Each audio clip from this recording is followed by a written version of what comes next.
Work from Bengaluru ఎమ్మెల్యేగా మిగిలిపోయిన జగన్ నోరుంది కదా అని ఇష్టారీతిగా మాట్లాడితే మేము అనగలం. జగన్ కోడి కత్తికి ఎక్కువ గొడ్డలికి తక్కువ అని అన్నారు.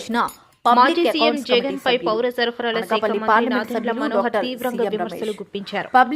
వై నాట్ 175 అని ఎగిరిన మనిషి 11కు పడిపోవడంతో మధ్యప్రమించి ఇష్టానుసారంగా మాట్లాడుతున్నారని మండిపడ్డారు.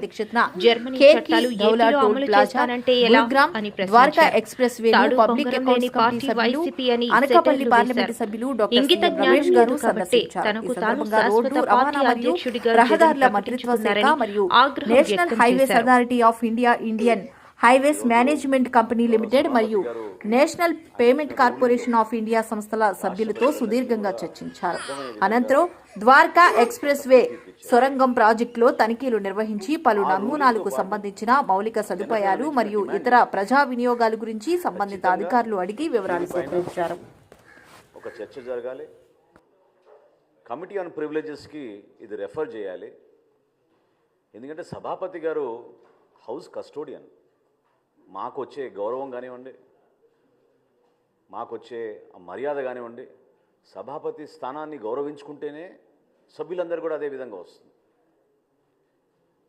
కానీ జగన్మోహన్ రెడ్డి గారు ప్రజాస్వామ్య పద్ధతికి విరుద్ధంగా నోరు దొరికింది కదా అని ఇష్టం వచ్చినట్టు మాట్లాడుకుంటూ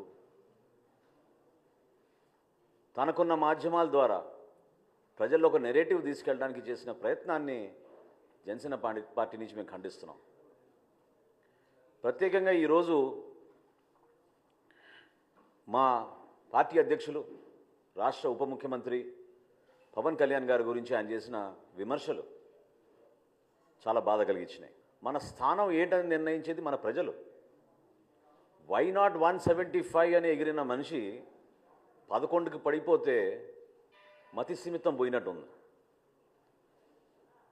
ఆయనకు అర్థం కావడం లేదు. పవన్ కళ్యాణ్ గారు ఆ రోజు ఏం చెప్పారంటే, leader of opposition is a status, is a post. దాన్ని మీరు డిమాండ్ చేయలేరు. ఈ 5 సంవత్సరాలు దాని గురించి మర్చిపోండి. మీరు శాసనసభకు వచ్చి చర్చల్లో పాల్గొని ప్రజా సమస్యలపైన మీరు మాట్లాడండి అనే అంశం పైన ఆయన మాట్లాడినప్పుడు ఒక విలేకరి మరి వైఎస్ఆర్సీపీకి 39% ఓట్ షేర్ వచ్చిందని డిమాండ్ చేస్తున్నారు అన్నప్పుడు అది మన భారతదేశంలో లేదు, మన సాంప్రదాయంలో లేదు. అది జర్మనీ లాంటి దేశంలో ప్రొపోర్షనల్ ఓట్ షేర్ ఉన్నప్పుడు వాళ్ళకి పరిపాలనలోనూ ఆ ప్రజాస్వామ్య పద్ధతుల్లోనూ అవకాశం ఉంటుంది. కాబట్టి నిజంగా మీరు అది కోరుకుంటే జర్మనీకి వెళ్ళి పోటీ చేయమని చెప్పారు. ఏం మాట్లాడుతున్నాడు ఆయన అసలు ఈ రోజున? అసలు బేసికల్గా వైఎస్ఆర్సీపీ గతంలోనే మేము చెప్పాం జనసేన పార్టీ నుంచి, తాడు బొంగరం లేని పార్టీ ఇది. ఈ రోజుకి వాళ్ళకి సభ్యత్వం లేదు. లైఫ్ టైం ప్రెసిడెంట్గా ఆయన తీర్మానం చేసుకున్నాడు. ఎల్లకాలం అతనే అధ్యక్షుడని ఒక సభ ఏర్పాటు చేసి వారి తల్లిని పక్క దించేసి ఇతను ప్రకటించుకున్నాడు. ఎలక్షన్ కమిషన్ ఆఫ్ ఇండియా దాన్ని ఖండించింది. అటువంటి సిస్టమే లేదు, అటువంటి ప్రొసీజరే లేదు, మీరు ఎట్లా డిసైడ్ చేసుకుంటారు మీ పార్టీ ప్రెసిడెంట్ ఎవరు? అది ఆ విధానం కాదని ఆ రోజు చురకలు వేసింది. అందుకనే అంటున్నాను నేను, ఇంకిత జ్ఞానం లేని వ్యక్తి, రూల్స్ పాటించని వ్యక్తి తన సొంత వైఎస్ఆర్సీపీ పార్టీకి సభ్యత్వం లేదు. ఈరోజు వారి పార్టీ అధ్యక్షుడు ఎవరో కూడా వాళ్ళు తేల్చుకోలేని పరిస్థితిలో వాళ్ళు జనసేన పార్టీ పైన, మా పార్టీ అధ్యక్షుడు పవన్ కళ్యాణ్ గారి పైన చేస్తున్న వ్యాఖ్యలు నిజంగా చాలా విచిత్రంగా అనిపిస్తున్నాయి. పవన్ కళ్యాణ్ గారు ఏనాడు కూడా ప్రతిపక్షంలో ఒకలా, ప్రభుత్వంలో ఒకలా వ్యవహరించే మనిషి కాదు.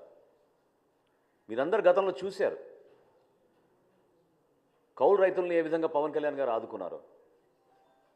ఆత్మహత్యలు విపరీతంగా పెరిగిపోతుంటే జగన్మోహన్ రెడ్డి గారి పరిపాలనలో ఆయన స్వయంగా 5 కోట్ల రూపాయలు విరాళం ఆ రోజు ప్రకటించి రాష్ట్ర వ్యాప్తంగా మేము కౌలు రైతు భరోసా సభలు నిర్వహించి జిల్లాల్లో చివరికి నీ సొంత పులివెందుల నియోజకవర్గంలో 24 మందికి ₹1,00,000 చొప్పున పవన్ కళ్యాణ్ గారు అందించారు. నువ్వా మాట్లాడేది ఆయన గురించి? ఏనాడైనా నీ ప్రజా జీవితంలో ఒక్క రూపాయైనా నువ్వు ఇచ్చావా? ఒక దాతగా నిలబడ్డావా? ఎవరన్నా ఆదుకున్నావా? ఎన్ని వేల మందికి పవన్ కళ్యాణ్ గారు తన సొంత నిధులు అందించి కార్యక్రమాలు చేసుకుంటూ వచ్చారు.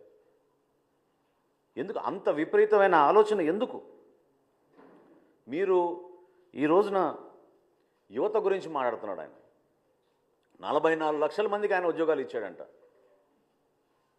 మరి వాలంటీర్స్ని ఏ విధంగా నిలబెట్టినా నువ్వు మోసం చేసావు, ముంచావు? చెప్పా చేయకుండా కనీసం వాలంటీర్స్ వాళ్ళ టర్మ్ ఎక్స్టెండ్ కూడా చేయకుండా ఎన్నికలప్పుడు నువ్వు చేసిన వాగ్దానాలు ఏంటి? వాలంటీర్స్కి మార్చిలోనే జియో ఎక్స్పైర్ అయిపోయింది, కనీసం జియోని కూడా నువ్వు ఎక్స్టెండ్ చేయలేదే. వాళ్ళ సంఖ్య కలుపుకొని నువ్వు 44 లక్షల మందికి నువ్వు ఉద్యోగాలు ఇచ్చావంటే యువత నమ్ముతారా? నిన్న ఇచ్చారు అద్భుతమైన తీర్పు. ఆ యువత ఏ విధంగా పట్టభద్రులు ఊహించని విధంగా సుమారు 70% మెజారిటీ వచ్చేటట్టు, ఓట్ బ్యాంక్ వచ్చేటట్టు, ఓట్ షేర్ వచ్చేటట్టు కూటమి ప్రభుత్వానికి అండగా నిలబడ్డారో మీరు అందరూ చూశారు. ఒక ఆర్థిక విధ్వంసం సృష్టించిన మనిషి స్వలాభం కోసం, సొంత ఆస్తుల కోసం గతంలో వాళ్ళ తండ్రి గారు ఉన్నప్పుడు కూడా అదే విధంగా ఉపయోగించుకుని తన 5 సంవత్సరాల పరిపాలన కూడా అదే విధంగా చేశారు. అసలు సూపర్ 6 గురించి నీకు మాట్లాడే అర్హత ఏదైనా అడుగుతున్నాను నేను. దీపావళి రోజు ఇచ్చాపురంలో రాష్ట్ర వ్యాప్తంగా ఉచితంగా 3 గ్యాస్ సిలిండర్లు మేము పంపిణీ చేస్తామని సూపర్ 6లో ఇచ్చిన వాగ్దానానికి అనుగుణంగా సిద్ధమైతే ఎంత దుష్ప్రచారం చేశారు? ఎన్నిసార్లు మీరు వార్తలు రాయిపించారు? కావాలని ప్రజల్లో అలజడి సృష్టించారు దుర్మార్గంగా. కానీ ఈరోజు లెక్క ఏంటి? 94,32,000 మందికి ఈరోజు గ్యాస్ సిలిండర్లు ఉచితంగా అందించాం. అద్భుతమైన కార్యక్రమం ప్రజల్లోకి తీసుకెళ్తున్నాం. నీలాగా మోసం చేసే కార్యక్రమం కాదు. ఎక్కడో బటన్ నొక్కేసాం అంటే నిజంగానే బటన్ ఎవరికి నొప్పారో, ఎవరికి అందించారో అనేది దీనిపైన చాలా ఆశ్చర్యకరంగా ఉంది.